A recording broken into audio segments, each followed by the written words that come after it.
Жителите на Самодивски огън гордея се, защото празнуваме един голям празник на България – Ден на труда. Аз съм работохолик и Самодивски огън, затова печелим награди, пеем хубавите песни, идем и се веселим. Нашата културен носовик ще каже няколко думи и нашата колежка. Поздравявам ви, на здрави, има думата Зоя Ягова. Браво! 1 май е един от официалните празници в България и официален почивен ден.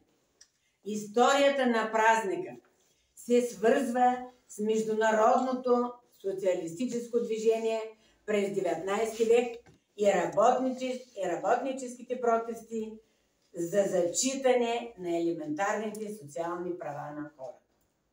Началото се поставя на 1 май 1886 година в Съединените американски щати, когато профсъюзите провеждат неофициална национална стачка, в която вземат участие на 3000 работници от цялата страна, с искане за въвеждане на официален 8-часов работен ден.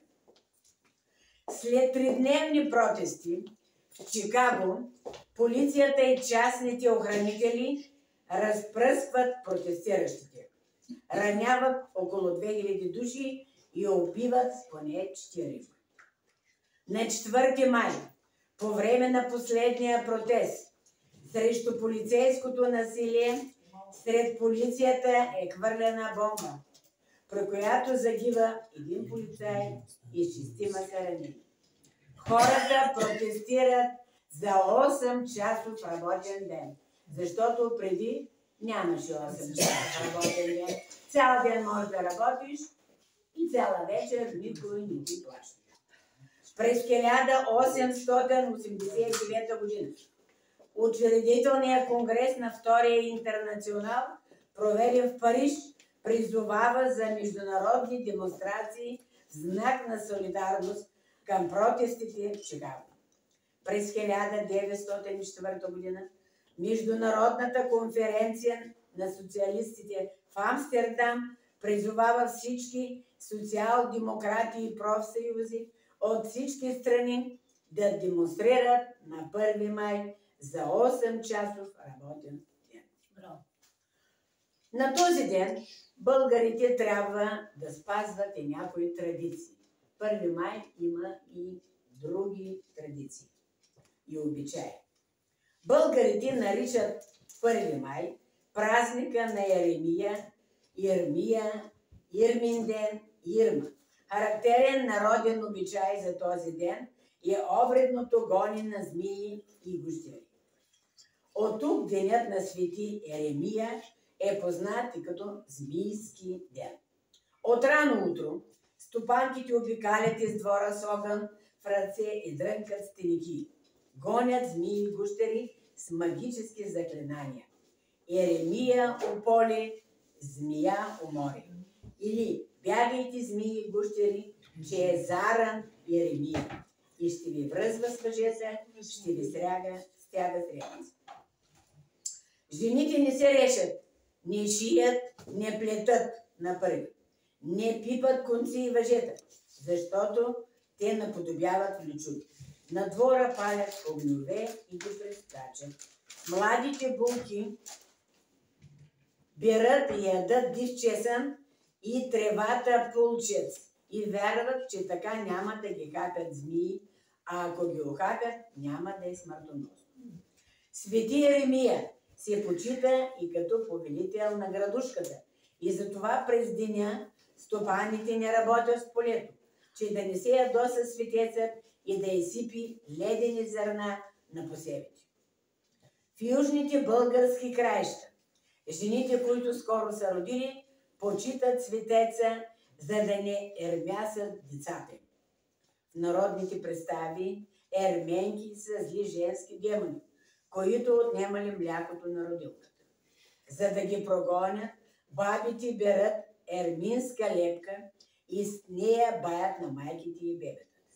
Тази билка момите тайно пускат в храната на избрания момък и така правят магия за любов.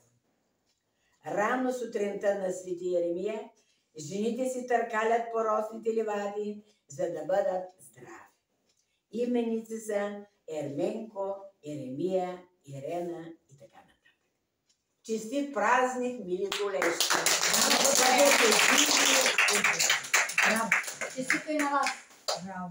Благодарим на културен масовик Зоя Янева, нейната колежка Роси. Ти си имаш парник, защото си земеделка.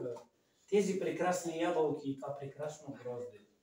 Искам да ме почерпиш и аз ще те почерпиш. Сега ще отида да взема една изненада. Искам да я пусам тази ябълка, защото е като тебе красива.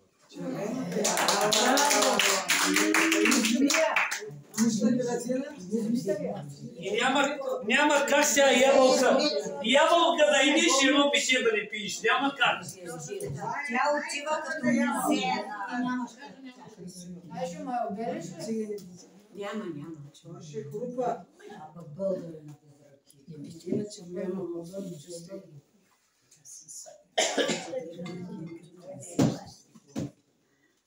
А културен масовик, благодарим ти за домашната баница. Сутринта в 5-6 станала и от панчарила яйца е вземала. Браво!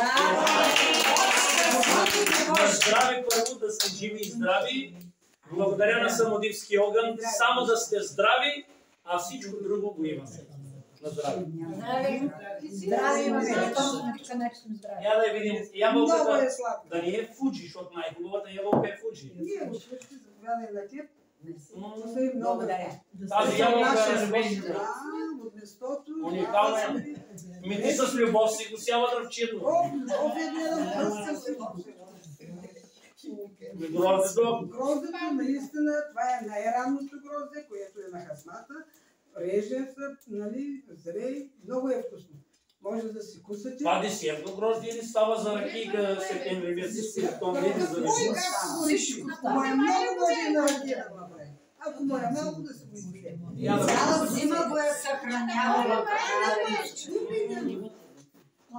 Той това грозде ще фана диабет 30 захарност. Уникално е. Благодаря на Самодийски огън. Самодийски огън утре ще се явим в Поморие на Свети Георги конкурс. Самодийски огън ще се явим с песните на Тома Янчев 10 май. Самодийски огън на 18 май. На ресторант Воденицата ще идем, ще пием и ще играем. Празнуваме 15 години рожден ден. Самодийски огън на 25 май ще празнуваме на нашата голяма приятелка и почитателка Иринка рожден ден.